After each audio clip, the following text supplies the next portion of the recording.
नमस्कार। आज चाहिँ मैले रेगुलर भर्बहरुको प्रेजेन्ट टेन्सलाई फेरि यहाँ देखाउन गइरहेको छु। अघिल्लो भिडियोमा चाहिँ मैले प्रत्येक एआर, ईआर र आईआर भर्बलाई छुट्टा-छुट्टै भिडियो बनाएको थिएँ भने आज चाहिँ मैले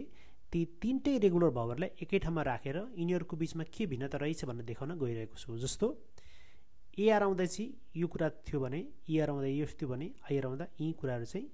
यी सर्वनामले तिनीहरुको रूपमा परिवर्तन गर्दथ्यो भने सिमिलरिटी के रहेछ त यसको एकरूपता के रहेछ त हेरौं। जस्तो एउ आयो भने चाहिँ त्यो एआर होस्, ईआर होस् र आईआर मा जुनसुकैमा अन्त्य भए पनि एउ भन्ने सर्वनामले चाहिँ ओओ थपेर चाहिँ रेडिकल पछि त्यसको सामान्य वर्तमान कालमा परिवर्तन गर्दो रहेछ भने तु आउँदा चाहिँ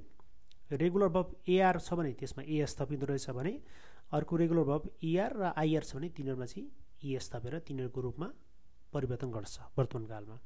भने एल एला बसेमा चाहिँ यदि रेगुलर भर्ब छ भने ए थप्ने, एआर मा अन्त्य हुन्छ भने ए थप्ने भने ईआर र आईआर मा चाहिँ सेम ई थपेर एल एला बसेले त्यो रेगुलर भर्बलाई तिनीको रूपमा परिवर्तन गर्दो रहेछ हैन। भने नसमा चाहिँ एआर मा अन्त्य हुने भर्बमा एआमोस थप्ने भने ईआर मा अन्त्य हुने भर्बमा ईआमोस थप्ने भने आईआर मा अन्त्य हुने भर्बमा चाहिँ आईआमोस थपिँदो रहेछ वर्तमान कालमा हैन। भने एलएस एलास बसेमा चाहिँ ईआर मा अन्त्य हुने भर्बमा एएम थपिँदो रहेछ वर्तमान कालमा भने ईआर र आईआर मा चाहिँ सेम ईएम नै थपिँदो रहेछ। हेर्नुस् है कति सजिलो रहेछ। तीनटै कुरालाई मैले यहाँ तीनटै रेगुलर भर्बहरुलाई चाहिँ यहाँ राखिदिएको छु। अब यो रुल अनुसार चाहिँ त्यो एआर मा अन्त्य हुने भर्ब, ईआर मा अन्त्य हुने भर्ब अथवा आईआर मा नै अन्त्य हुने भर्ब किन नहोस् हैन, यही रुललाई फलो गर्यो भने चाहिँ ती भर्बलाई चाहिँ वर्तमान कालमा सजिलै परिवर्तन गर्न सकिँदो रहेछ। अब एउटा उदाहरण हेरौं है त। जस्तो उदाहरणमा यो रेगुलर भर्बहरुको प्रेजेन्ट टेन्समा हेरौं। जस्तो फालरलाई लिएको छु मैले, कुमेरलाई लिएको छु र आब्रीलाई लिएको छु। अब फालर चाहिँ एआर मा अन्त्य हुने भर्ब हो, रेगुलर भर्ब नै हो हैन। अर्को कुमेर चाहिँ ईआर मा अन्त्य हुने भर्ब हो भने आब्री चाहिँ आईआर मा अन्त्य हुने भर्ब हो हैन। हेरौं के हुँदो रहेछ अहिलेको रुल अनुसार हो।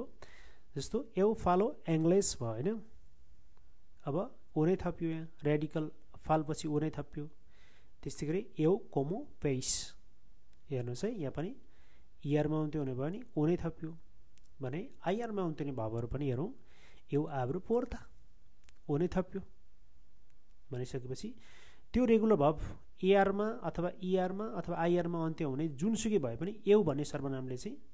त्यसको वर्तमान कालमा चाहिँ रेडिकल पछि ओ नै थप्ने रहेछ तीनटैमा हैन भन्ने बुझियो। भने तुको केसमा नु तुमा चाहिँ अब एआर मा अन्त्य हुनलाई के हुन्छ हेरौं है त। तु फालेस एङ्ग्लिस हैन, तु फालेस इंग्लिश वा हैन, तिमी अंग्रेजी बोल्छौ एएस थप्यो भने तु कोमेस पेइस यहाँ चाहिँ एएस थपियो एएस थपिएन हैन। भने यो आईआर मा अन्त्य हुने भर्ब हेरौं। तु आब्रेस पोर्ता भयो हेर्नुस्, यहाँ पनि सेम नै एएस नै थपियो हैन। यो चाहिँ सिमिलरिटी भयो। त्यो ईआर र आईआर मा अन्त्य हुने भर्ब छ भने चाहिँ तुले चाहिँ सेम गर्दो रहेछ, तर ईआर मा अन्त्य हुने भर्बमा चाहिँ एएस हुँदो रहेछ भने एल एला र बोसेमा हेरौं। फाला इंग्लिश भयो ए थप्यो, ईआर मा अन्त्य हुनेमा ए थप्यो भने ईआर र आईआर मा अन्त्य हुने भर्बमा अघि भने जस्तै ई थपिएको हुन्छ। हेरौं न त एल एला बोसे कोम पेइस भयो हैन, ई थप्यो एल एला बोसे आब्रे पोर्ता भयो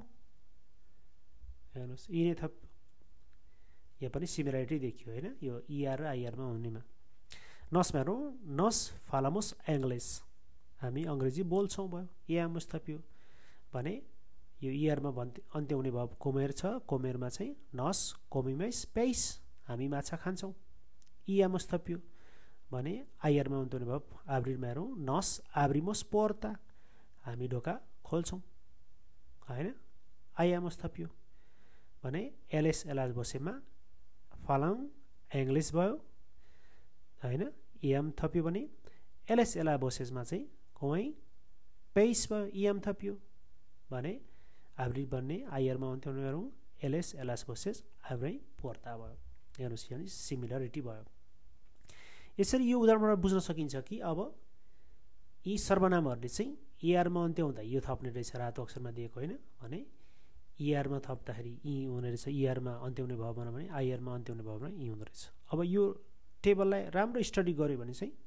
बुझ्न सजिलो भयो त्यही पनि एकपल्ट हेरौँ है त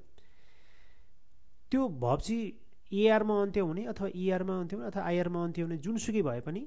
एउ भन्ने सर्वनामले चाहिँ सबैमा ओ थप्दो रहेछ रेडिकल पछि एउ फलो इंग्लिश तु सरी एउ कोमे पेस como पेस एउ आब्रे पोर्ता हेर्नुहोस् सबैमा ओ थप्यो हैन सेम भयो भने तु आउँदा चाहिँ के भयो एआरमा चाहिँ एस थप्यो भने इआर र आइआरमा चाहिँ इएस थप्यो हैन भने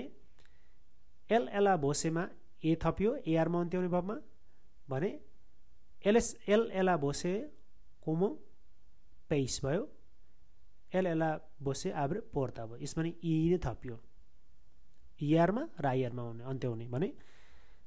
एआरमा अन्त्यमा हेरौँ नसले फालामोस भनौँ भने यो चाहिँ अलिकति डिफ्रेन्ट छ इआरमा अन्त्य हुनुमा इआमोस थप्यो नस कमिमोस भयो अनि आइआरमा अन्त्यमा नस आब्रिमोस भन्ने भयो आइएमोस थप्यो होइन एलएसएलएस भोसेसमा इएम लाग्यो भने यो इआर र आइआरमा अन्त्य हुनेमा चाहिँ इएमइएम थप्यो यसरी चाहिँ वर्तमान कालमा सर्वनामहरूले यिनीहरूको रूपमा परिवर्तन गर्दो रहेछ अब त्यसो भए तपाईलाई सजिलो बनाउनको लागि मैले फेरि केही एआर भबहरू केही इआर भबहरू र केही आइआर भबहरूलाई मैले ल्याएको छु ती भबहरूलाई हेरौँ अनि तपाईले आफ्नो कपीमा नोट बनाउन सक्नुहुन्छ ताकि तपाईलाई भाषा सिक्न सजिलो होस् र तपाईले आफूले प्र्याक्टिस गर्न सक्नुहुनेछ ल अब केही एआर भबका उदाहरणहरू हेरौँ यो भबहरूलाई मैले फेरि अघिल्लो लेसनकै रिपिटको रूपमा बनाएको छु जस्तो यी भबहरूलाई हेरेर एकपटक फेरि तपाईले रिपिट गर्न सक्नुहुन्छ कि अघिको भबहरूलाई मिक्स गरेर चाहिँ तपाईले त्यो रुल अनुसार चाहिँ यसको वर्तमान कालमा चेन्ज गर्न सक्नुहुन्छ जस्तो फालार भनेको बोल्नुभयो स्तुदार पढ्नु गोस्तार मन पराउनु आन्दार हिँड्नु अमार माया गर्नु असार पत्ता लगाउनु अर्थात् सोच्नु कान्तार गीत गाउनु समार बोलाउनु उसार प्रयोग गर्नु लेबार लिनु ओल्हार हेर्नु स्पेरार पर्खनु त्यसै गरी अरू हेरौँ अभिजार सचेत गर्नु कन्बिदार आमन्त्रण गर्नु देइसार छोड्नु मोरार बसोबास गर्नु इन्त्रार प्रवेश गर्नु मुदार परिवर्तन गर्नु ट्राभलर काम गर्नु पार्टिसिपेट भाग लिनु सोरार रुनु पसार जानु अब यसरी यी रेगुलर भबहरूलाई पनि सामान्य वर्तमान कालमा परिवर्तन गर्न सकिने भयो हैन अघिकै रुल अनुसार भने अर्को पनि हेरौँ यो चाहिँ एआर भब भने अब अर्को इआर भब त्यसै गरी इआर भबलाई हेरौँ कोमेर खानु बेबेर पिउनु स्कोलेर छनौट गर्नु भिभेर बाँच्नु भेन्देर बेच्नु अप्रेन्देर सिक्नु कोरेर दौडनु दिब्बातेर विवाद गर्नु रिसिबेर प्राप्त गर्नु स्केरभेर लेख्नु बातेर हिर्काउनु पर्मान्सेर रहनु अपारेसेर देखिनु इजरसेर एक्सर्साइज गर्नु अभ्यास गर्नु सोफ्रेर असर गर्नु मेर्सेर उपयुक्त हुनु भेन्सेर विजय गर्नु अथवा विजय प्राप्त गर्नु मोरेर मर्नु भारेर बढार्नु कम्प्रेन्देर बुझ्नु अकोरेर रहनु अर्थात् हुनु प्रेन्देर संरक्षण गर्नु यस किसिमले एआर भबहरूलाई पनि तपाईले अब अघिको नियमअनुसार इआरमा अन्त्य हुने भबहरूलाई चाहिँ सर्वनाम अनुसार वाक्य बनाउन सक्नुहुनेछ त्यस्तै अन्य केही आइआर भबहरूको उदाहरण पार्तिर छोड्नु अर्थात् प्रस्थान गर्नु फुटाउनु ब्रेक गर्नु पनि हुन्छ दिविदिर विभाजन गर्नु दिजिस्तिर छोड्नु प्रति जस्तै भयो कुम्प्रिर पुरा गर्नु असिस्तिर सहयोग गर्नु अद्किरिर प्राप्त गर्नु, कोरिजिर सच्याउनु, आब्रिर खोल्नु, इम्प्रिमिर प्रिन्ट गर्नु, फिन्जिर बहाना गर्नु, एमितिर जारी गर्नु, रेजिस्तिर प्रतिरोध गर्नु, इन्भादिर आक्रमण गर्नु, प्रेसिन्दिर अलग गर्नु अर्थात् छुट्याउनु, कन्फुन्दिर भ्रमित गर्नु, रिपार्तिर विभाजन गर्नु, परमितिर अनुमति दिनु अर्थात् लिनु, डिस्क्वितिर छलफल गर्नु, डिसिदिर निर्णय गर्नु र ग्यारेन्टिर ग्यारेन्टी गर्नु। यस किसिमका आइआर भर्बलाई पनि अब तपाईले अघिको सर्वनाम अनुसार चाहिँ तिनीहरूको रूपमा परिवर्तन गर्न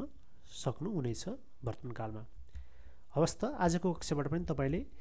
यी तीनटै भर्बलाई कसरी यिनीहरूको रूपमा परिवर्तन हुँदो रहेछ त वर्तमान कालमा भनेर सिक्नुभयो होला। तपाईले आफ्नो कपीमा नोट बनाएर प्र्याक्टिस गर्न सक्नुहुनेछ, किनभने मैले अघिल्लो कक्षा जस्तो नभएर यसमा चाहिँ छुट्टा छुट्टै नराएर तीनवटै रेगुलर भर्बहरू जो एआरमा अन्त्य हुन्छन्, इआरमा अन्त्य हुन्छन् र आइआरमा अन्त्य हुने भर्बहरूलाई कलेक्सन गरेर तपाईहरुको सामु ल्याएको छु। हवस् त यति भन्दै बिदा हुन चाहन्छु। धन्यवाद।